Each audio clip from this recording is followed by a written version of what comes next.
Hey folks, Aaron from Beansprout here. I'm in the shop today, just making a quick video to give you an update on where we're at with orders and the shop schedule, and also show you some of the wood for the October instruments. I thought you would think that's fun. So updates, it's September 2023 right now. We are taking orders for March, but we only have 2 build slots available for March, and then it switches over to April. And then when it comes to April, May, June, I might build a few less instruments because we've got some music events and some traveling. So you want to get on that if you're thinking about ordering. And you know, the good thing is you put your deposit down now, you don't have to make any big decisions till later, and you've got 5-6 months to save. So anyway, I am going to still keep doing some repair work. I have some repairs coming in, and I have some more restoration ukes to fix up and sell. And I'm still going to make some stock instruments too. But in the meantime, let's show what's coming up in October. First, I have a tenor uke for Tom.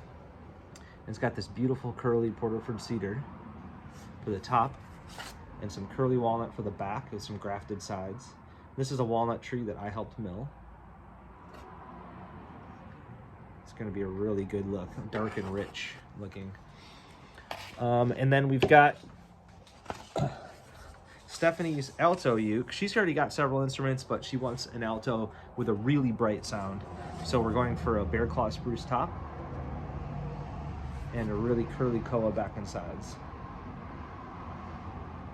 This is some of the stuff I got last year from our friend on Oahu at Bart from his sawmill, and it's really nice koa.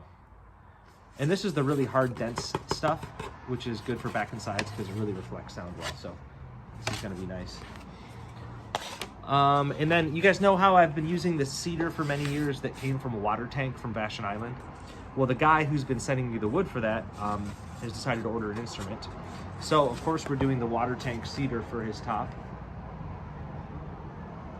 This was from Seattle originally, then Vashon Island. Then it was cut down and set aside in his shop. So it's been around a really long time. Super tight grained. And then, like, its years as a water tank leaves it with all these cool marks and inclusions. And I just love it. And then he brought a whole bunch of Douglas fir from his property. And so what we decided to do is cedar for the top and Douglas fir for the back and sides and the neck. And then we're just using bright maple to wrap it all up and do the fretboard and everything. So it's going to be really unique. Kind of like one of the instruments I've done in the past that's all, what do I call it? Firewood, you know, just from the firewood pile. It's going to be a really unique looking baritone. I'm looking forward to having a big kind of golden butterscotch vibe to the whole thing. Then we've got another tenor with a one-piece Western red cedar top and this really cool cherry back and sides.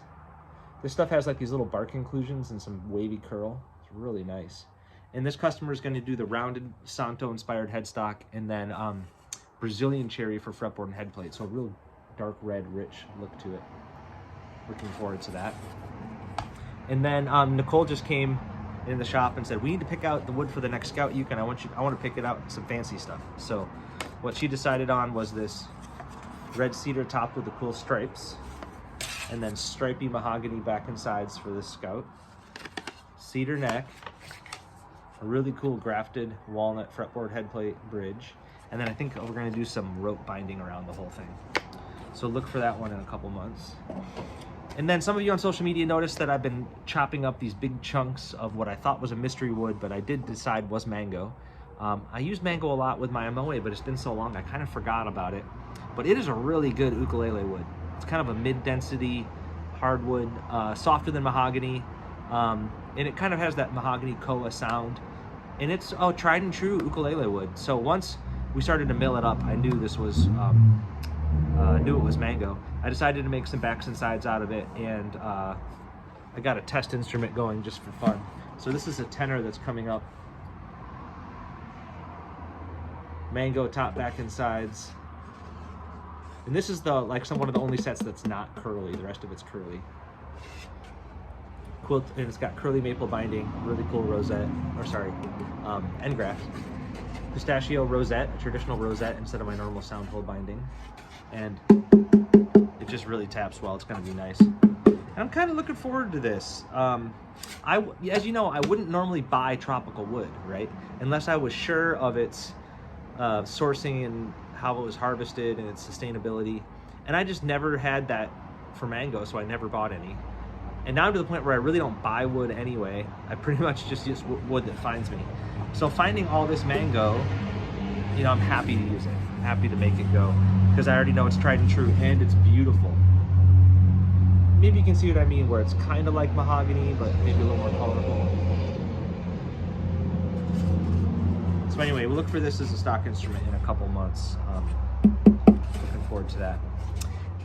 So yeah, that's the September shop update. I really appreciate your support, and go grab a build slot for March. Cheers.